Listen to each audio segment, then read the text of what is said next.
Ito po, magre-react lang po tayo dito ho sa medyo nakakaaliw po na post po ni retired General Orlando De Leon, mga kabida. Naaliw ako kasi parang galit po siya dito Okay, kay General Nicolas Torre III, ang ating bagong Chief PNP po, mga kabida. Alright? Ang kanya pong post actually 1 day ago. Ang sabi po niya dito, priority daw ni Torre na hulihin sina Bantag at Roque. Kilala niyo si Bantag? By the way, si Bantag pala, yun yung dating chief po ng Bureau of Corrections, naging wanted po makabida dahil ho inakusahan po siya na mastermind daw doon ho sa pagkamatay ni Percy Lapid, yung anchorman, radio anchorman, mga kabida. Okay? Ang sabi po ni General De Leon ho dito, sana magan, di ka sisikat niyan. Ang papasayahin mo lang ay sina Rimulya at Hontiveros niyan. Okay? Yung ginamit po niya yung term na sana magan, parang galit po siya dito tinignan ko kasi yung sana magan, anong ibig sabihin yan. Actually, isa pong term po yan na usually ginagamit, mga kabida, sa mga sundalo, sa militar, At isa po itong American expression, ang ibig sabihin po son of a gun. Parang equivalent po yan, mga kabida, sa isang American expression pa rin, na son of a bitch. Alright? Nung tiningnan ko po, nag-research po ako, ano ba talagang ibig sabihin po ng son of a gun? Kasi usually, naririnig ko yan sa mga movies na parang war movies, Okay? Now, ang ibig sabihin daw ng son of a gun, according to ChatGPT, it's a kind of useless, idiot, mga kabida, Parang informal term lang po ito, mga kabida, expression sa mga galit na mga tao. Sana magan, parang ganun ba? Okay. So, gumamit po siya ng term na sana magan. Ang aking interpretasyon lang po ito, parang nainis na po ito hong si General De Leon, dahil ho, bakit ipa-prioritize mo yan? Na mas meron pang mas mahalaga pa po niyan, Kasi ang sabi po ni General De Leon ho dito, 2 tao lang po yung papasahin po niya dito, Si Rimulya, na matagal na pong naghahanap po kay dating presidential spokesperson Harry Roque, At saka ito hong si Risa Hontiveros, na nag-imbestiga ho dito sa pagkamatay ho ni Percy Lapid, mga kabida. Okay? At yung suspect ay ito hong si Gerald Bantag. Eto, patuloy ho tayo. I-prioritize mo ang bayan. Sugpuin at hulihin mo lahat ng mga may kinalaman sa drugs sa mga komunidad.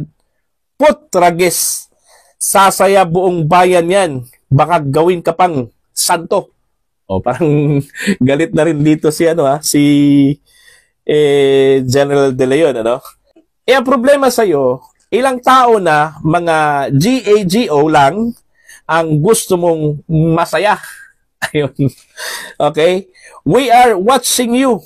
May PS pa siya dito, mga kabida, May wetting pa ha?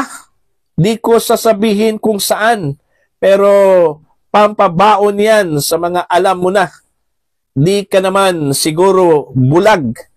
Pag sinabi mong di mo alam, ULOL. Ayan.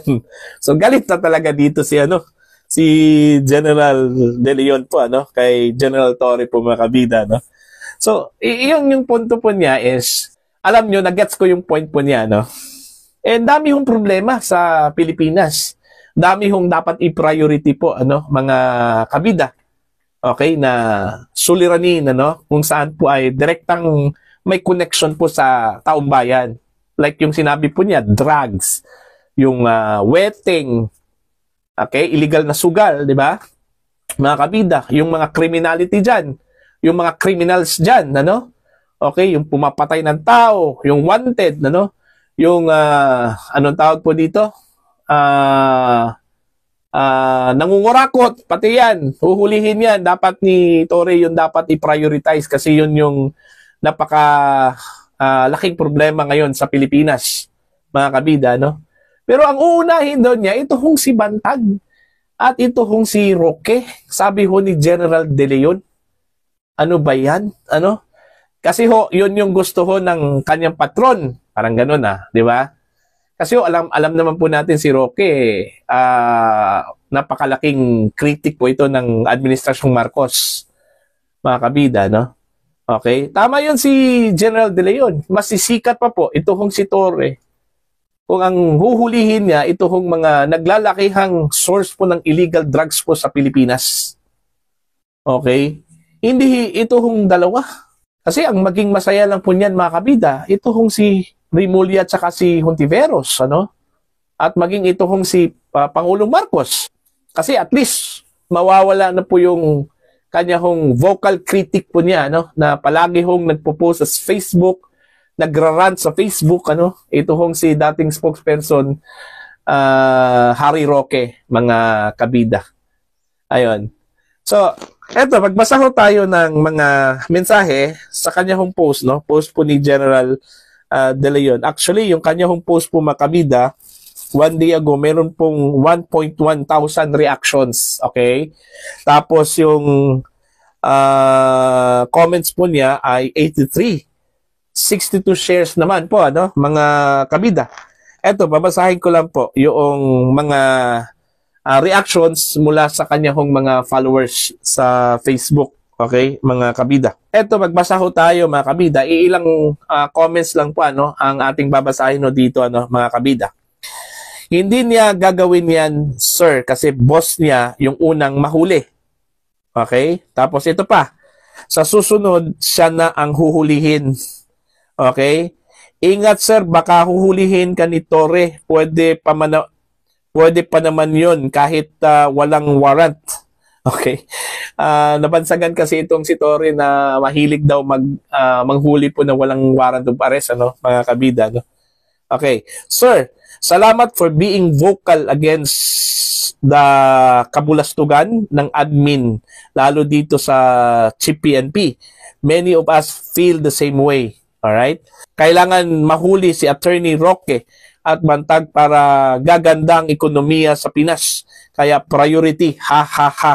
Okay, yun yung sinabi po niya, no? Opinion po niya, mga kabida. Daming pusher sa hulo kung saan ka pinanganak. Sana bigyan mo din ng pansin, Diwata. Ayan. Ito pa. Paano niya maiuwi si Roque? Sinabi nga ni Roque a few days ago sa kanyang FB page na malabo na nila ako maiuwi sa Pilipinas dahil aking passport o Philippine passport ay isinuko ko na sa Dutch government dahil pending application ko as the asylum seeker. Then, kapag kalagkarin nila ako punta Dutch airport, then hahanapan ako ng taga-Dutch immigration ng passport. Ayun. Okay. Ito pa po. Panghuli na lang po ito, mga kabida. Ha ha ha. Dito po sa Tarlac City, bawat kanto may kumukubra ng weteng, tantaran at walang pakundangan. Ayun. Yun yung mga reactions po, mga kabida, no? Sa post po ni General De Leon. Ano? Again, gets ko yung kanya point dito. Kasi para sa akin, hindi naman talaga pinaka-importante yung target na hulihin ito si Bantag at saka si Roque. Ano? Marami ho tayong criminal ho sa Pilipinas, mga kabida, na mas wanted pa po. Ano? Matagal na pong wanted at marami na pong ginawang kasalanan po sa batas po natin. Okay? Ito ngang illegal drugs, ito yung pinakamatindi po, ano? Mga kabida. Yun yung dapat pagtuunan ho ng pansin po, ano? Ng bagong Chief PNP po natin. Hindi po itong dalawa. Kasi iilan lang po yung masisiyahan po niyan. Okay? Samantala po ang buong illegal drug trade po ng Pilipinas, ano, kung masawata yan sa pamamagitan ho ng galing ho ni General Torre po, mga kabida, I'm sure, gagawing santo po yung si Torre, ano, At most likely, baka po magkatotoo po yung sinabi po na baka magiging Pangulo po ng Pilipinas yan. Ano, mga kabida? Ito hong si General Torre. Kayo, payag po kayo na maging Pangulo yan ng bansa, mga kabida. Okay? Please comment down. Sa mga hindi pa po subscriber sa aking channel, please subscribe. Just click the subscribe button, click the notification bell, click all para updated po kayo sa aking mga uploads. Maraming salamat po sa inyong lahat, mga kabida.